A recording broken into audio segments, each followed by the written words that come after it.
Unit 5B, Lesson 3, Find Inverse Functions. In the first couple lessons, we reviewed some things we talked about earlier in the year. This lesson is going to be brand new content. We haven't talked about inverse functions previously. So a few main ideas about inverse functions. A function and its inverse will be reflections across the identity function, which is the line y equals x. So we can look at a graph of a function to determine an idea of what its inverse is going to be. The inverse of a function will also be a function if and only if the original function passes the horizontal line test. So if you can construct a horizontal line anywhere through the graph of a function and it intersects in at most one point, then the inverse will also be a function.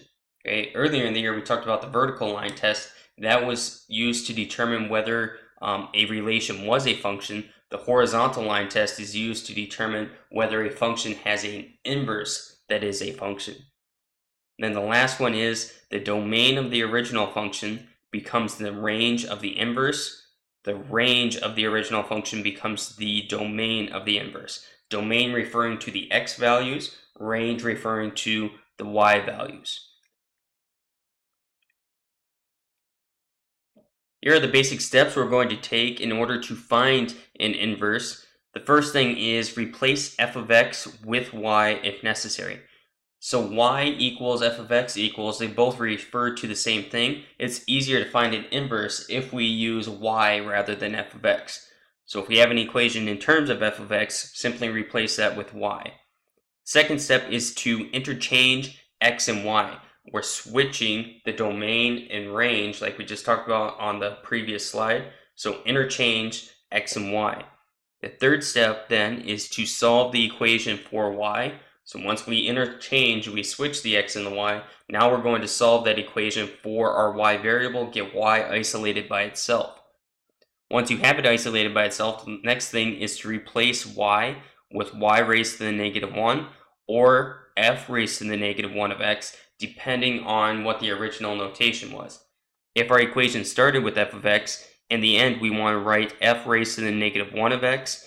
If our original equation started with y, then we're going to write y raised to the negative 1. That negative 1 represents that this is the inverse of the original function.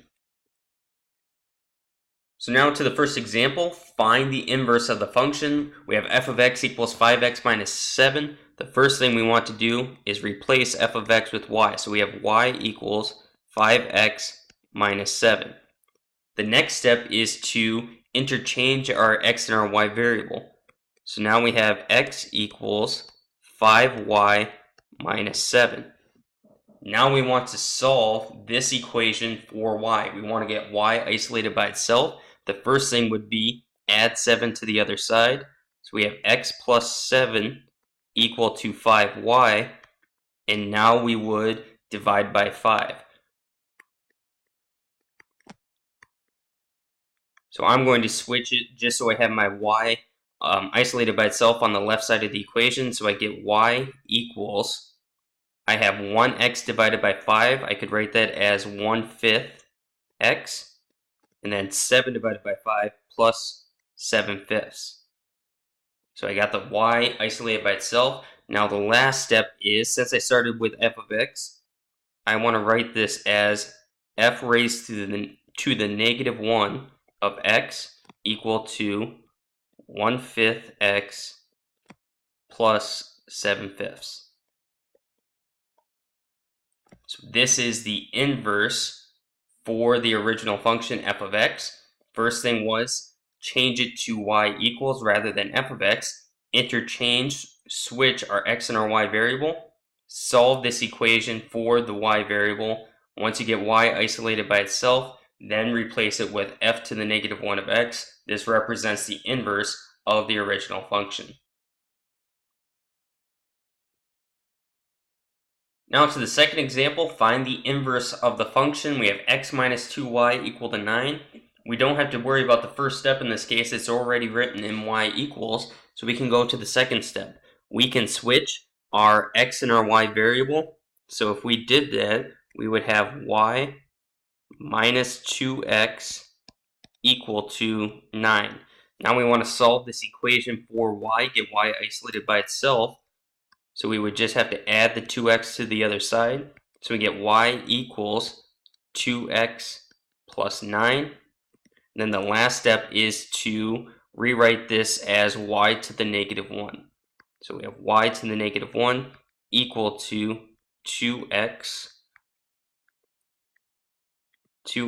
plus 9. So this is the inverse for the original equation, x minus 2y equal to 9. This one was actually a little bit easier than the previous problem.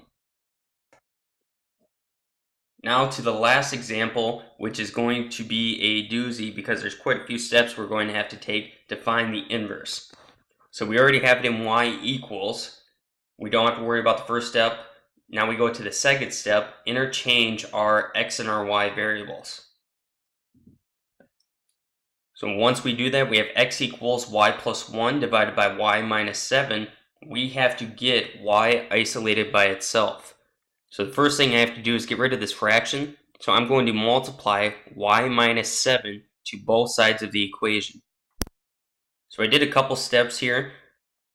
Did the y minus 7, multiplied that to both sides. On the right side, that's going to cancel out, just leaving us with y plus 1. We got rid of that fraction.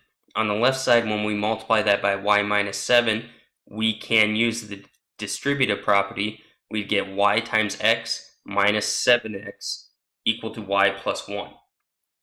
The next thing we need to do is get our y terms on one side of the equation and everything else on the other side. So what I'm going to do is subtract my y term over to the left side and add the 7x term to the right side. Now we have y times x minus y equal to 7x plus 1. Now we're going to use a factoring idea we talked about earlier in the year, taking out a common monomial. On the left side, if I look at both these terms, they have a y in common.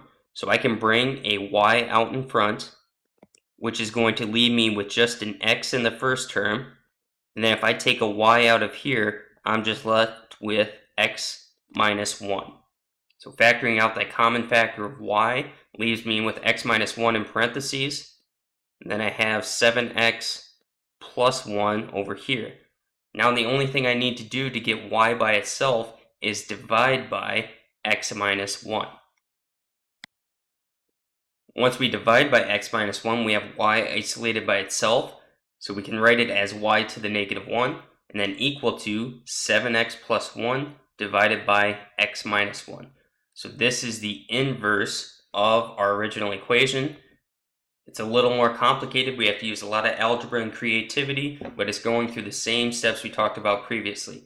Interchange x and y, solve the equation for the new y variable. Once we have it solved for the new y, then we replace it with y to the negative 1 to denote this is the inverse.